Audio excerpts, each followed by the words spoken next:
Hello everyone, this is Tribecast episode 56 and my name is Marina. This week we have prepared for you 2 interviews, and let me just remind you that we have moved back to our studio at P47 co-working space, and so have the entire Tribe Tampere community, so you can book rooms and attend our events and just come and work with your laptop. But yeah, let's go to the interviews. Hello Iara, thank you very much for having time for this interview. Thank you for having me. Would you please introduce yourself to our listeners? So, I'm Iara Dias dos Santos. I'm a Brazilian that lives in Finland for about 6 years. 5-6 years. I lost the count already. I did a master's degree here in project management. I have a hobby, which is music. So I'm very much into music, but I worked in different industries so far as project manager, account manager, lots of things. And yeah, I guess now I'm trying out entrepreneurship. Let's see how it goes. And also you have been a part of Startup World Cup and Tribex organizing team this spring. Oh, yes. Oh, thank you for reminding me of that. So, yeah, I was also a volunteer here for the Startup World Cup. And it was great to be in touch with Tribe Tampere and be part of the ecosystem. And that was actually what pushed me to take the leap into entrepreneurship. Yeah. I know that you are writing a book now, so please let me know more. I'm writing a book about the music industry in the digital era. I kind of tell the story from Napster to coronavirus, what's happening right now. So I'm releasing the book in the end of this month. So it's going to be really ready on the 1st of July already.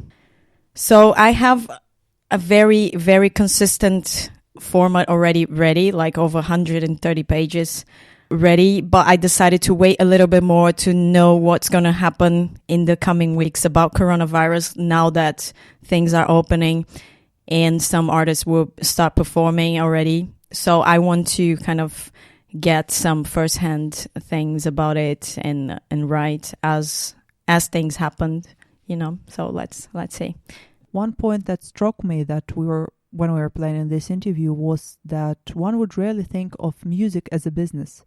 However, it is, and it can be a source of income and can be a full-time profitable thing. So there is more than art and inspiration there. Yeah, you're definitely right about that. And that's something that for some time myself, even though I'm always involved in music for years and years of my life, I always thought this, when someone would tell me, are you a musician? They tell me they are a musician. I would say, but what else do you do for a living, So I couldn't quite grasp this idea of a person being full-time musician. So, yeah, so there are people that are very hardly affected by the COVID-19. They were the first ones affected. And the first thing that happened was the cancellations of live performances, which is one of the biggest sources of income for an artist, is live performances, because as probably you've heard, streaming, they pay really badly to the artists. They get nothing out of it.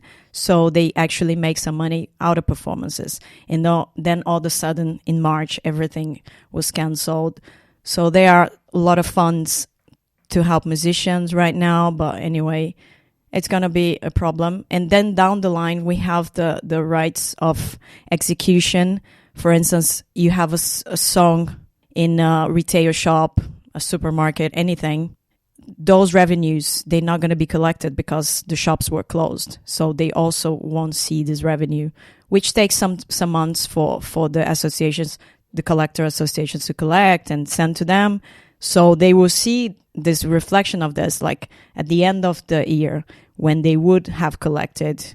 And people say that it's probably at least 25% less, at least, so it's a very, very big setback for musicians right now, and everybody, we are thinking of just musicians, but there's also the crew members, people that work, sound engineers, everybody that works in the live industry that have been affected by it. So it's pretty complicated. Will the book be in English? Yes. So my book will be in English, and also like I will be launching a version of it in Portuguese. Right after, like 2 months after, I will translate it to Portuguese because I'm Brazilian, so I want to share what I've learned with Portuguese speakers as well. What countries or regions do you cover in the book?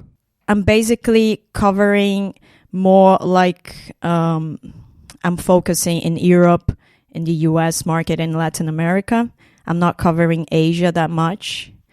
In Africa, not as much, so it's more like the markets that I am more used to. That is extensive, I should say. I was prepared to hear the name of a few countries, but this is broad. Well, the thing is, like, I obviously when I started writing the book, like I have ideas and things like that, which was the same of when I wrote my thesis. Like I wanted to cover everything, but it's impossible. You kind of have to make choices, because otherwise you will finish a book like in 5 years and then you won't be relevant anymore because, everything happened already. So you're just basically going to be like a history book or something. I just want to be like making an analysis of what's happening right now in the music industry, and also what I think is going to happen now with virtual reality and things like that, AI technologies, that some people believe that's going to kill the music industry. You will have artificial intelligence, so why would you hire a musician if you can make a music from your computer, So I would debate that on my book as well. I would say that I kind of don't believe in AI fully stepping in for music. When we were starting this podcast, I asked Ned, a friend of mine, to create the introduction jingle for it. And my explanations were like, quick, but not too quick. And then the sound of rain, also energetic and humorous. And 8 seconds or less, please. And he was like, got you. And then after a while, he sends me 5 or 6 drafts and I chose from them. Mm-hmm. I have no idea how I would have tried to explain that to a computer, if you know what I mean. Yeah, I think it's really hard yet for AI to understand like the humorous part. They will want something more tangible, like the part that you said, rain and things like that. They're very objective. I think the machine can do that. But then, the personality and things like that, like AI cannot do. But I actually see a bit of both. It's already happening. Like I do music already, like kind of using a bit of AI to help me in production part.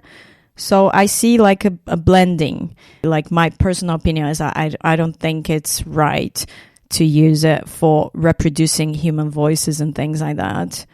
I'm against that, to be honest with you.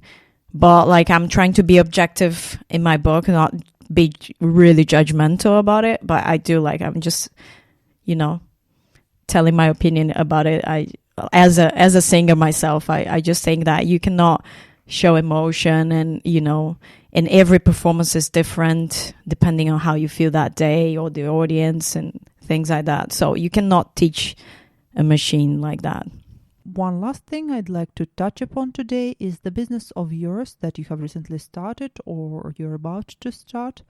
So could you please tell about the platform to our listeners? And by the way, would you prefer to say that it's already a started business or it's the future coming thing?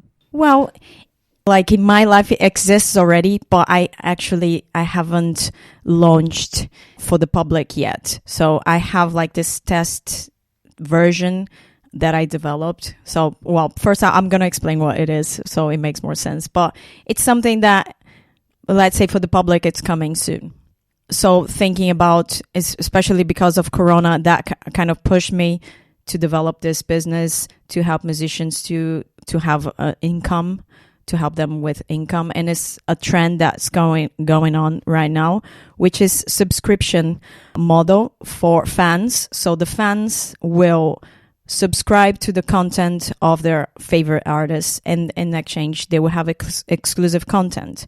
So that is good. Why? Because then for the artist is good, not only because of the revenue, but because the algorithms of social media right now are preventing their fans to see their content shared. So they're not reaching their fans. So they have, thousands of fans and only a few likes. And that's because the social media wants to use paid content over organic content. So with that, you kind of have this exclusive place that you will talk about your music as a musician. You will talk about your music and will have an audience that's interested about that. Your process, everything else you want to share, personal things, but that people there are really engaged with you, not fake accounts that want to sell you something and so on and so forth. That's a great thing, to kind of shield both the audience and the artists from this algorithms from social media.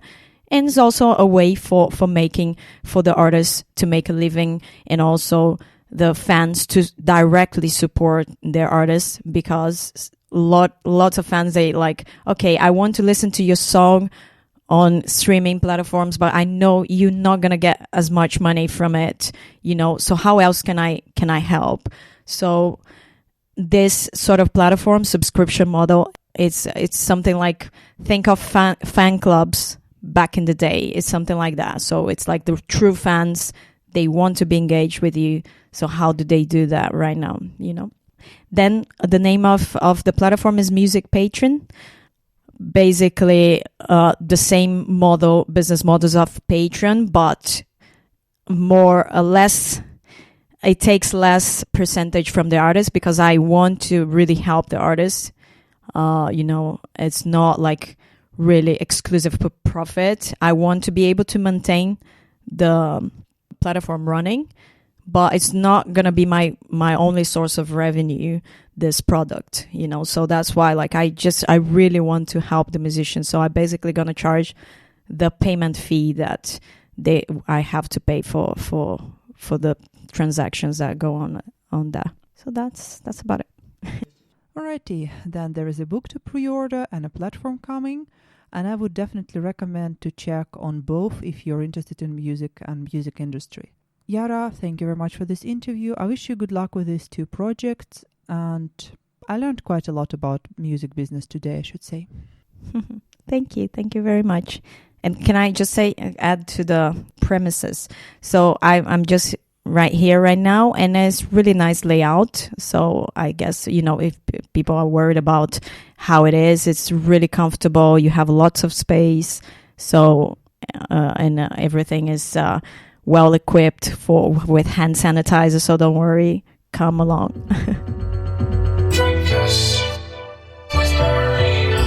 And we have one more guest this week to talk to us, and he visited our studio. Hello, Teemu. Thank you very much for your time and interest, and please tell our listeners a few things about yourself. Sure, thank you, Marina. So, my name is Teemu Pinomäki. I've been almost from the start with Tribe, always when it's been here at B47. I'm actually here from Tampere, born and raised. Lived in Peru for some while also, but otherwise been almost my whole life here. Here at Tribe, what I do is almost everything. If Marina does everything, I do it also. I pour some coffee, and maybe I can get some tantrum sometimes to say I won't do it because I won't get paid. But otherwise, I do whatever it needs to be done here. I like this community and I like to be a part of it. So whatever goes, flows. I've studied in Pro Academy, which is Tampere University Applied Science Entrepreneurial and Team Coaching, Team Leadership side. And I graduated a couple of years ago. After that, I moved to Peru to similar kind of school there, to coaching side, to entrepreneurship and team leadership, and came back about 6 months ago back to Finland. And since then, I've been starting a kind of a coaching program also here in Tribe and Tampere. So what is Just Coaching? Yeah, the Just Coaching is what the name is, Just Coaching. It's hard to describe how it differs from other programs, but we usually tend to have these programs that gives you exact line what you should walk as an entrepreneur, or what kind of things you should do to be exceptional, or how you create a great company or something like that. And then the coaching ideology is to put it all completely other way around. Like, we are asking what you think is the best way to build your company. Why do you think this is the best way? So instead of telling them what is the best thing to do, because to be honest, I don't know, like, who knows and why they do know. I tend to ask, like, what is their opinion to that? What is the most important thing that they need to do next? And then we go with it, because I have always my opinions. Every mentor, every coach, everybody has an opinion what should be the best thing to do next. But why would we have the best knowledge about that, even though we have done it multiple times? But I would say that the entrepreneurs that are building their own company has to be the ones that know what to do next. If they don't know, they have to start act like they know what to do next, and they will learn with the time. But if they are handheld by the whole way till the point that they make sales and then let go, I'm not sure if it's working method. But I would say that coaching is just another way around of teaching entrepreneurship. It's like our schooling world right now. There's a lot of lectures and courses, but there are also a lot of these teamwork that you need to do by yourself and with your team without lectures or something like that. So it's just different methods of learning. Learning and doing in a way. Yeah, like a continuous learning methods, like with turning to the ones that are learning to do the ones that are teaching. Those sayings that you learn most when you're teaching yourself. So asking, for example, like, how would you create your marketing, means that you have to figure out that what is marketing, first of all, what are the strategies, what are the facts that we already know about them. You can do it by the internet or books or anything, and then you can make your own decision about it.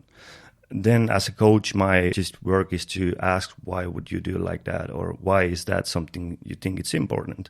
And usually when they start to talk about it out loud, and preferably with team, they already make those ideas and they understand what they are doing as they are talking.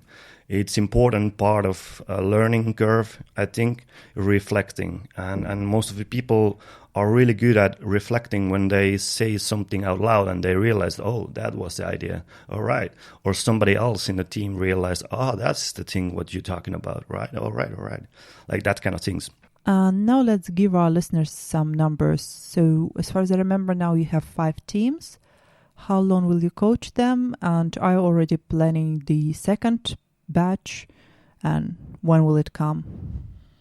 The idea of this summer batch is to make this short pilot and to see, I would say, the pressure points and the challenges that the teams and the entrepreneurs are going through, so we could answer better with our new house, for example, our new premises, to find out if there is something to bring into this field, and that is part of these already running programs.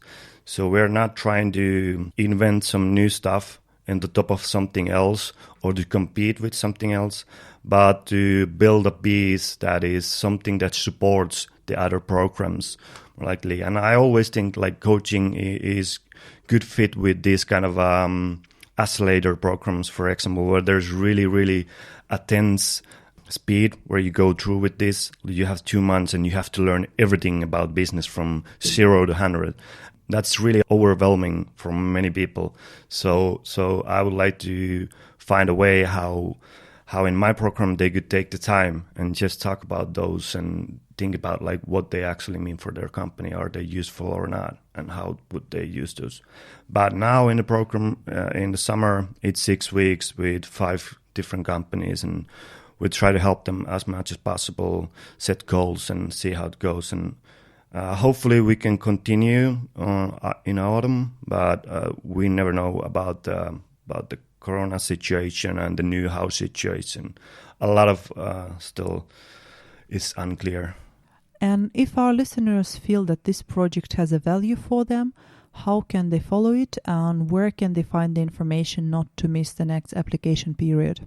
I would say to follow Tribe Tampere's website. I try to keep this as close as possible to Tribe Tampere. I think this should be a part of our community, that we have this kind of student counselors, but for entrepreneurs that are helping always and listening when it's needed. But Tribe Tampere is the place to hear about this. Website, Facebook, etc. In my understanding, to be coaching about something, one needs a profound experience of working in the field. So will you share your story within the business world? We know that you are a businessman as well. Businessman sounds like a piano man, but businessman sounds so bad. It sounds so bad. Like, yeah, I'm always funny to be a rock star, and then I'm a businessman. God, man. I went to school for this, only for this reason. I went to school only for a reason to want to become an entrepreneur. But I was always in an impression that you have to know a lot of stuff, and you have to be really, really a smart guy to do this kind of stuff. So I realized that maybe, yeah, it's cool. Maybe I get that way to the entrepreneurial scene. So there was this program, like I told you, in TAM Pro Academy, which is for entrepreneurship and team leadership, where you actually start a company during your studies. I couldn't dream better option for the school, and I got right away in, and it was amazing 3.5 years learning about entrepreneurship, actually running your company and battling with the ideas that do you need to make money now, or do you need to make something that you really like? And you, as an entrepreneur, you always have to battle with those things, because if your company is not bringing you money, what you're gonna do next? Because you have to pay your bills. What you gonna do in the point when you cannot pay your bills? Will you take a shovel and shovel shit? Is that something you need to do to save your company and do something you actually like in the end? Interesting 3.5 years, and I learned a lot, and have a lot of different kind of projects and companies that I run there. There's mushroom cultivation and marketing, editing, online store, different multiple ones. It's been interesting because you can do so many different things there that it's like you can try out 5 different ideas that you have in 3.5 years and see if there are something you're interested. Lately, after coming back from Peru, besides coaching thing, I also started with this sweater company with actually one friend from Pro Academy. He's still studying there. Our idea is to make just as close to nature kind of sweaters from materials that are completely natural, and we would like to do everything in Finland. For example, our materials are now alpaca, but we have tried also find from Finnish sheep to make this wool completely here in Finland. But it's a problematic because there is not anymore these factories that can make actually the yarn here in Finland. So we should ship it the wool first in a Britain or something, and then it's not anymore worthwhile. And it's a shame. We are hoping, and we are also thinking that this textile and this kind of genre is coming up back in Finland. It's about 10 years that everything moved away here, and I think it's coming a little bit back, because the quality of the products and the work that is in this country, for example, it's exceptional. It's really good. And when people are starting to get frustrated for the eBay and Wish and whatever those are, that are like basically people are already acknowledging that if you buy something from eBay, it's going to break down in 2 weeks. You don't even get mad. You're like, all right, that's the end cycle of this product. That is really frustrating, and we want to make something and show what it actually means to make something from the start to end that is really high quality, and every step of the part is made somebody that is a professional of that genre. Thank you, Teemu. That was a fun talk.